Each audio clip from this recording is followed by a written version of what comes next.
দেখলে বৈদ্য, রাজসভায় আমাদের অপমানটা দেখলে? হ্যাঁ, সে তো দেখলাম মন্ত্রী মশাই। আমি তো বুঝতেই পারছি না যে গোপাল মহারাজকে কি মধু খাইয়েছে যে মহারাজ গোপাল ছাড়া চোখে অন্ধ। আরে আমরা যেন মহারাজের কাছে ফেল না, কিছু একটা করতেই হবে। আমার মাথাটা গরম হয়ে যাচ্ছে। গোপালের মতন রাজসভার ময়লাকে যতক্ষণ না ফেলা যাচ্ছে ততক্ষণ আমার মাথা জ্বলন্ত কয়লা হয়েই জ্বলবে। পণ্ডিত মশাইয়ের মাথায় একটা বুদ্ধি আছে মন্ত্রী মশাই। আপনি যদি সেই অনুযায়ী উঁচির কাজ করেন তাহলে বেটা গোপালের কপালে দুর্গতির সীমা থাকবে না। এই কি বুদ্ধি, কি বুদ্ধি? আপনি বরং এই ব্যাপারে পণ্ডিত মশাইয়ের সাথে একবার আলোচনা করে নিন। আমি চলি, কেমন? আমি চলি। হ্যাঁ হ্যাঁ, এসো এসো এসো এসো।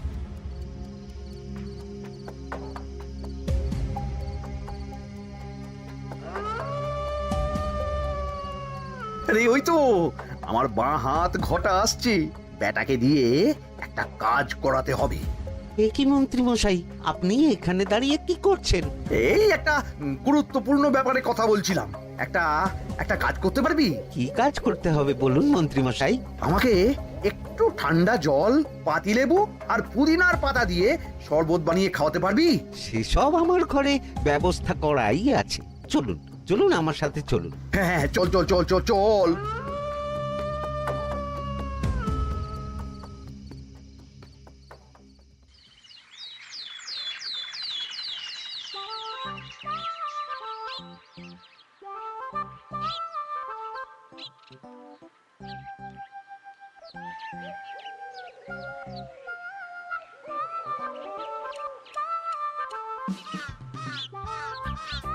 কি ব্যাপার পণ্ডিত, এত গুম মেরে আছো কেন? সকাল সকাল গিন্নি খুব বকেছেন মনে হচ্ছে। গিন্নির বাক্য সুধায় কান ভরে গেছে, আর কিছুই কানে ঢুকছে না। আরে দাঁড়াও দাঁড়াও পণ্ডিত, দাঁড়াও জ্যোতিষী। পণ্ডিত তো আমার কথা শুনতেই পেল না মনে হচ্ছে। তুমি তো দূর থেকে বলেছো, আমি তো বলেছি পাশ থেকে, তাতেও শুনতে পাইনি। কানের পোকা হলো নাকি?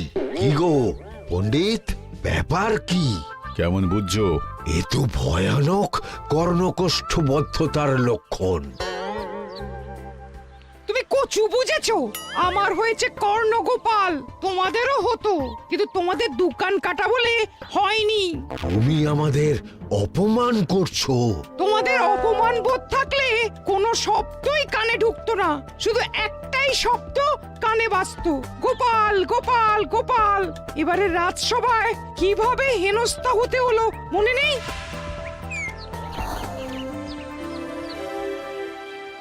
মহারাজ, একটা ভিক্ষা আছে।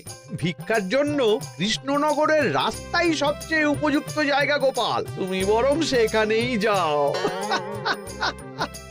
মন্ত্রী মন্ত্রী মশাই ঠিকই বলেছেন মহারাজ। যে যার নিজের জায়গা থেকে কথা বলে। কুকুর বলে ভৌ ভৌ, বেড়াল বলে মিউ মিউ, কাক বলে কা কা। মন্ত্রীর ভিক্ষার জায়গা কৃষ্ণনগরের রাস্তা, আর গোপালের ভিক্ষার জায়গা মহারাজ কৃষ্ণচন্দ্রের দুয়ার। বলো কি ভিক্ষা?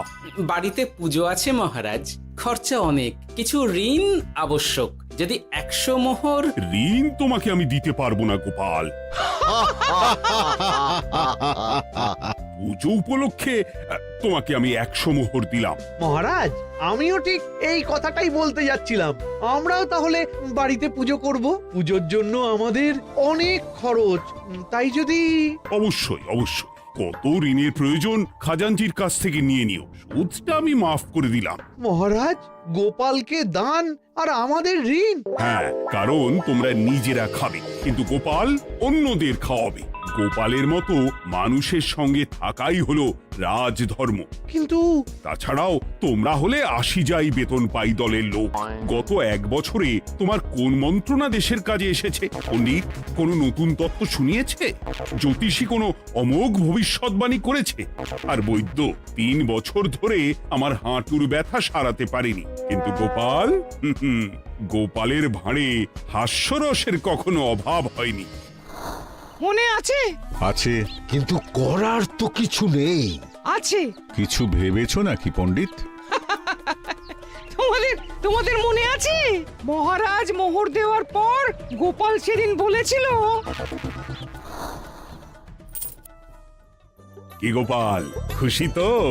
মহারাজ, আপনি আমাকে এক মুঠো ধুলো দিলেও আমি খুশি। সেই ধুলো মুঠোই আমি সোনা মুঠো করে ফেলবো। মনে নেই আবার? একটু ঝেড়ে কাশো তো দেখি পণ্ডিত, কি ভেবেছো? যা হবে দেখতেই পাবে।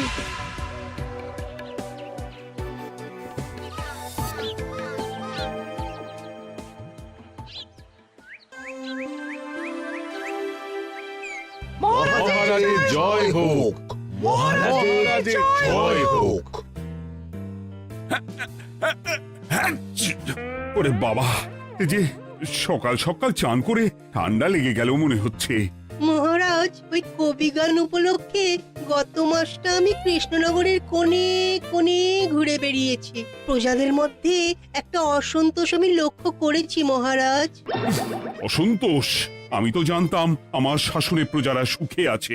সুখে তারা ভাসছে মহারাজ, কিন্তু একটাই অসুখ, তারা মহারাজের দর্শন পায় না। তারা মহারাজের পদধূলির জন্য আকুল হয়ে আছে, মহারাজের দর্শন পাওয়ার জন্য চাতকের মতো অপেক্ষা করছে। চিত্রকরকে দিয়ে চিত্র অঙ্কন করিয়ে বিলি করে দিলেই হলো।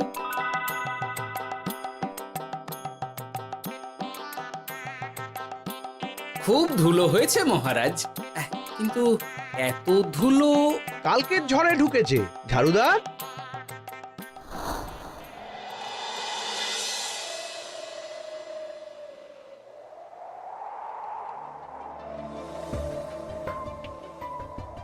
এই সুযোগ, রাজসভা ফাঁকা, এমন ঝড় যে পেয়াদারাও বাইরে নেই। কাজটা সেরে ফেল, বুঝলি? কিরে, কাজটা কর।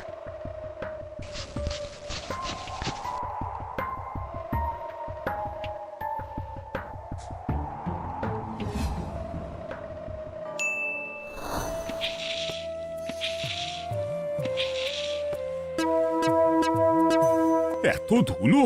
উফ, মহারাজ, কাল ঝড়টা বড় সাংঘাতিক হয়েছিল। তা বটে। আচ্ছা গোপাল, তুমি বলেছিলে মহারাজ তোমাকে এক মুঠো ধুলো দিলেও সেটা সোনা হয়ে যাবে। এখনো সেই কথাই বলছি। মন থেকে বলেছিলে না মহারাজকে তেল দেবার জন্য? তেল দেওয়ার দায়িত্বটা তো আপনি নিজের কাঁধেই নিয়ে ফেলেছেন। আমি যা বলি সত্যি বলি। আজ যদি এই 4 ঝুড়ি ধুলো মহারাজ তোমাকে উপহার দেন, তখনও একই কথা বলবে? নিশ্চয়ই। মহারাজ, গোপালকে এই 4 ঝুড়ি ধুলো দেওয়ার হুকুম হোক। কি গোপাল, আমি তোমাকে যদি এই ধুলো ঝুড়িগুলো দিই, তা থেকে সোনা আসবে নাকি? আসবে মহারাজ, মোহরের বস্তা আসবে। যদি না আসে, আপনি বলুন। তোমাকে কৃষ্ণনগর ছেড়ে চলে যেতে হবে। রাজি? আর যদি আমি পারি, তাহলে আপনাকে এই মন্ত্রীর চাকরি ছেড়ে দিতে হবে। কি রাজি? কি মন্ত্রী, রাজি? রাজি। গোপাল? রাজি মহারাজ। আচ্ছা, আর কেউ মন্ত্রীর পক্ষে বাজি ধরেছেন নাকি? হ্যাঁ, আমি আমি আমি আমি। ও গোপাল এবার যে মরণ কুয়োতে ঝাঁপিয়েছে, সেখান থেকে আর উঠে আসতে পারবে না। ধুলো থেকে মোহরের বস্তা আসবে, এ হচ্ছে গোপালের উন্মাদ রোগের শুরু। দেমাক দেমাক, মহারাজের পিঠ চাপড়ানি পেয়ে পেয়ে গোপাল ভেবেছে যে ও সব কিছু করতে পারে। এবার শুধু সেই দিনকার অপেক্ষা, যেদিন গোপালকে উল্টো গাধায় চড়িয়ে কৃষ্ণনগর থেকে বার করে দেব। এতটা নিশ্চিন্ত হবেন না মন্ত্রী মশাই। গোপাল কিন্তু হালকা কথা ছুঁড়ে দেওয়ার লোক নয়। কি বলতে চাইছো পণ্ডিত? ওই 4 ঝুড়ি ধুলো থেকে মোহরের বস্তা আসবে? না, তা বলছি না। অন্য জায়গা থেকেও তো মোহরের বস্তা আসতে পারে। তার সঙ্গে ধুলো মিলিয়ে দিলেই কেল্লা ফতে। গোপালের নিশ্চয়ই কোনো পরিকল্পনা আছে। গোপালের সব পরিকল্পনার গোড়া মেরে রেখে দিয়েছি পণ্ডিত। ঘটা আছে গোপালের পেছনে, আর ঘটা আছে গোপালের বাড়ির পাহারা। লুকিয়ে কিচ্ছু করতে পারবে না। আরে ওই তো বটা আসছে। বেল্লিক, উল্লুক, তোকে আমি জল বিছুটি দেওয়াবো। গোপালকে ছেড়ে চলে এসেছিস কেন? এই ছেড়ে আসবো কেন মন্ত্রী মশাই? গোপালকে ওর বাড়ির সামনে ছেড়ে এসেছি। ওখানে তো ঘটা আছে। ও বড্ড ঘুরিয়েছে বেটা। কোথায় কোথায় গিয়েছিল গোপাল? 4 ঝুড়ি ধুলো নিয়ে বেটা বাড়ির উল্টো দিকে হাঁটা দিল। চললাম পিছু পিছু যাচ্ছিল কোন দিকে? নদীর দিকে, কিন্তু গোপাল দাঁড়ালো যদুর বাড়ির সামনে। এই যদু হলো সেই লোক যে লোকজনের বাড়িঘর কেনা বেচা করে আর লোক ঠকায়। আগে রাজধানীতে থাকতো। বেটা রাজধানী থেকে এই কৃষ্ণনগরে পালিয়ে এসেছে, এখানেও লোক ঠকাচ্ছে। কিন্তু বেটা এত চালাক যে কিছুতেই ধরা যাচ্ছে না। এইরকম লোককে ধরাচ্ছে হাতে রাখা ভালো নয় কি মন্ত্রী মশাই? সে তো জানি, কিন্তু ওর ওপর মহারাজের কড়া নজর আছে। এখন ওর সঙ্গে সম্পর্ক রাখা খুব ঝুঁকি। যাই হোক, তারপর? হ্যাঁ তারপর যদু, যদু রে, গোপাল খুড়ো, আরে তুমি এখানে কি করছো? দেখতেই তো পাচ্ছিস ধুলো। তবে যে সে ধুলো নয়, মহারাজ কৃষ্ণচন্দ্রের পদধূলি। শুনিসনি বোধহয় এখন কৃষ্ণনগরে সবচেয়ে বেশি চাহিদা মহারাজের পদরেণু। আচ্ছা, মহারাজের পদরেণু নিয়ে যাচ্ছ কোথায়? এই ছোট ছোট পুলিন্দায় ভরে কৃষ্ণনগরের প্রত্যন্ত জায়গায় যেখানে প্রজারা মহারাজের সাক্ষাৎ পায় না সেখানে বিক্রি করব। তোমার কি মাথা খারাপ? পায়ের ধুলো বিক্রি হবে? ওরে, গতবারে মাত্র 1 ঝুড়ি ধুলো 1000 মোহরে বিক্রি করেছিলাম, এবারে 4 ঝুড়ি।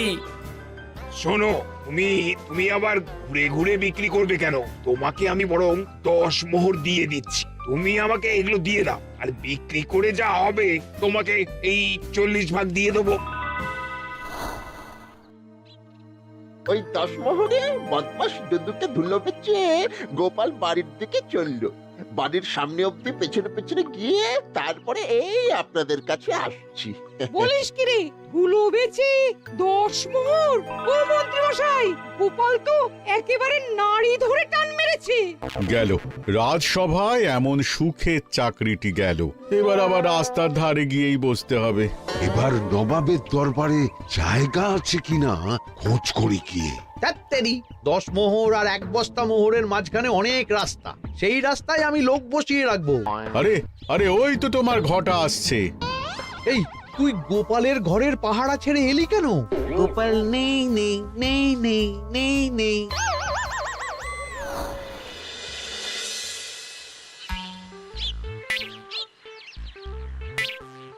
আরে, ভয় পেলি নাকি? না না না না না, ভয় পাবো কেন? শোন, তোকে পেয়ে আমার খুব ভালো হলো বুঝলি।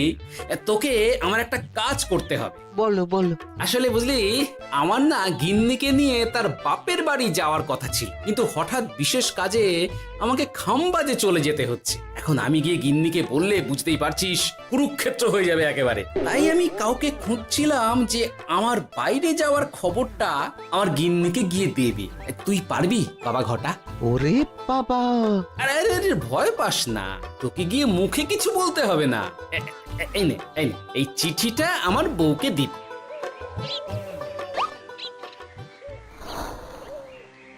কৃষ্ণনগর ছেড়ে চুপি চুপি চলে যাচ্ছি, চালাকিটা দেখেছেন? ওসব চালাকি আমি তুড়ি মেরে উড়িয়ে দেব। কি করবেন? চারিদিকে আমি অশ্বারোহী গুপ্তচর পাঠাচ্ছি, গোপালকে কোনো চালাকি করতে দেব না।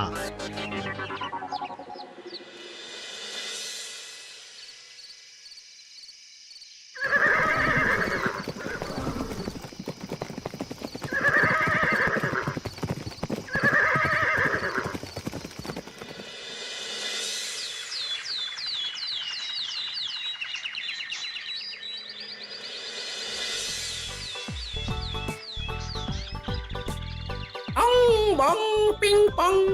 হ্যাঁ, ওরে বাপ রে, এ আবার কি বলে? মানে বুঝিতে পারিলে না? অং বং পিং পং অর্থাৎ আইসো আমার নিকট বিদেশি জাদু শরবত আছে, ইহাতে তৃষ্ণা নিবারিত হয়, শক্তি বৃদ্ধি হয়, ঘুম ভালো হয়, সম্পর্কের উন্নতি হয়, জামা কাপড় ফর্সা হয়, তু শব্দ না করে সকাল সকাল কষ্ট পরিষ্কার হয়, মূল্য মাত্র 1 মোহর। বোঝো, ওইটুকু অং বঙ্গের মধ্যে এত কিছু? ঠিক আছে, তা দাও দেখি। আপাতত টেস্টটা তো মিটু, বাকিগুলো পরে বোঝা যাবে।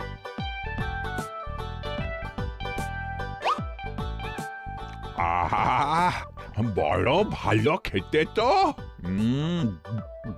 আহ, ঠং ঠং অর্থাৎ শক্তি বৃদ্ধি হলো। হ্যাঁ, হ্যাঁ, মনে হচ্ছে গায়ে যেন দুগুণ বল পাচ্ছি। কি হয়েছে ভাই? এ কে? এ ভিন দেশ থেকে জাদু শরবত নিয়ে এসেছে গো। জাদু শরবত ভিন দেশ? একেবারে, হ্যাঁ, একেবারে বহু ভুজা শরবত। খেলে তেষ্টা যাবে, গায়ে জোর হবে, ঘুম হবে, সম্পর্ক ভালো হবে, জামা কাপড় ফর্সা হবে, সকালে হ্রাস করে পেটও পরিষ্কার হবে। সে কি? দাও গো ভাই, আমাকেও দাও। গুড় জল, সঙ্গে একটু ভাজা মশলা, আমচুর আর বিট নুন, শুদ্ধ দেশি জিনিস। জানলে কেউ ছুঁয়েও দেখতো না, কিন্তু একটু বিদেশি গন্ধ দিতেই একেবারে হট্ট মেলা। আরে তোমরাও এসেছো দেখছি। সং সং শঙ্কা, লং লং লঙ্কা। মানে অর্থাৎ এই শরবত খেলে আর শঙ্কা নাই, বুদ্ধি লঙ্কার মতন ঝাল হয়ে যাবে। তারপর ডং ডং ডঙ্কা, টং টং টঙ্কা, ফাইন ফাইন, অর্থাৎ টাকা আসবে আমার কাছে।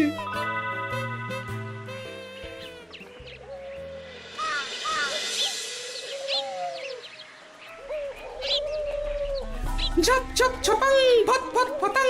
অর্থাৎ উহাকে দৌড়িয়েছ কেন? বেটা জোচ্চোর অনেককে ঠকিয়েছে। অনেক দিন থেকে তককে তককে ছিলাম। এবার এই ধুলো নিয়ে মহারাজের পায়ের ধুলো বলে বিক্রি করছিল। একটা বেনামি চিঠিতে খবর পেয়ে বেটাকে ধরেছি। ব্যাং ব্যাং বিগ ব্যাং। অর্থাৎ বাহ বাহ বাহ বাহ। বেনামি চিঠিটা আমি দিয়েছিলাম বাবু। বাবা যদু, তুমি সেই রাজধানী থেকে কৃষ্ণনগর অবধি মানুষকে অনেক খোল খাইয়েছো। তুমি এতদিন ঘুঘু দেখে এসেছিলে বাবা, এবার গোপাল নামক ফাঁদটা দেখলে। কতবার বলবো এইসব ধুলো আমি গোপালের কাছ থেকে কিনেছি। যা বলার ওই বিচারের সময় মহারাজকে বলবি। চল চল চল চল চল।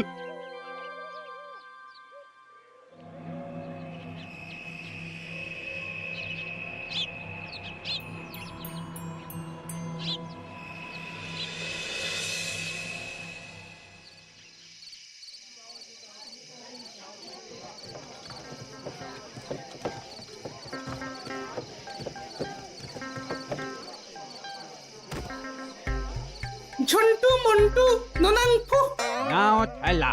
সাহেব বলে কি ফু দিয়ে দিতে হবে? কি বলছো সাহেব? বুঝতে পারছি না, কোথায় ফু দেব? ঝন্টু মন্টু ননাংফু। অর্থাৎ লবণ আছে? আছে আছে সাহেব আছে। কত লাগবে? ভাণ্ড ভরি আন্ডাকারি। অর্থাৎ যা আছে সব।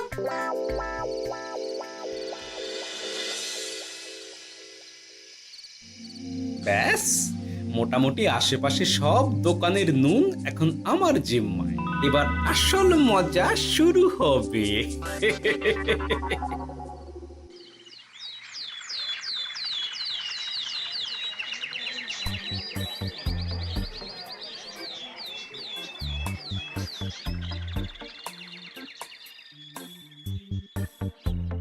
নুন আছে? না হুজুর, গোটা কৃষ্ণনগরেই নুন নেই। ওই দেখো, পুরো রাজসভাই বাজারে জড়ো হয়েছে। শান্তামনা, শান্টু মন্টু। আবার কি বলছে রে বাবা? শান্তামনা, শান্টু মন্টু। অর্থাৎ জনগণ শ্রবণ করুন। নান্টু কান্টু, নুন কিনিবেন আন্টু আন্টু। আসুন আসুন। আমার আমার এক সের নুন লাগবে। সেন্টু, অবশ্যই 100 লবণ 10 মোহর। এক সের 10 মোহর? 10 মোহর লইবেন না লইবেন না? না, নেব না। উত্তম উত্তম, গান্ডা পিণ্ডে ঢিসুম ঢিসুম। অর্থাৎ তাহা হইলে নুনের বদলে গৃহিণীর প্রহার ভক্ষণ করুন। আমাকে এক সের নুন দিন। আমাকেও আমাকেও। নুন ছাড়া বাড়ি ফিরলে গিন্নি ঘর ছাড়া করবে আমাকে। শুনলাম কৃষ্ণনগর থেকে নুন উধাও। আছে মহারাজ, আছে। কৃষ্ণনগরের সব লবণ আমার নিকটে আছে। 110 মোহর। এত দাম? দাম তো হবেই মহারাজ। লবণ ছাড়া রান্না কেমন হবে ভাবিয়া দেখুন। ঠিকই বলেছ, রাজপাকশালেও তো রান্না বসেনি। 100 সেরের মতন রাজপ্রাসাদে পাঠিয়ে দাও। 1000 মোহর দিয়ে দাও।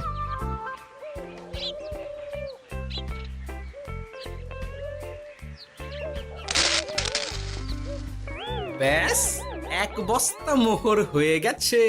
গোপাল, হ্যাঁ মহারাজ, গোপাল যে 4 ঝুড়ি ধুলো থেকে 1 বস্তা মোহর রোজগার করেছে। ইয়া বাত!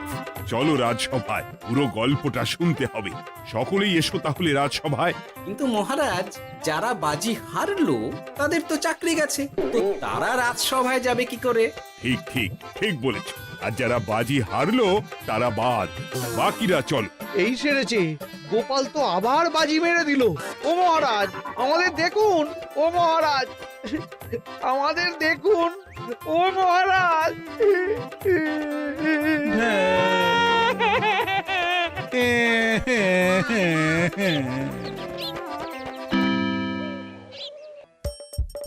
হাসির রাজা, জ্ঞানের রাজা, রসিক রাজা।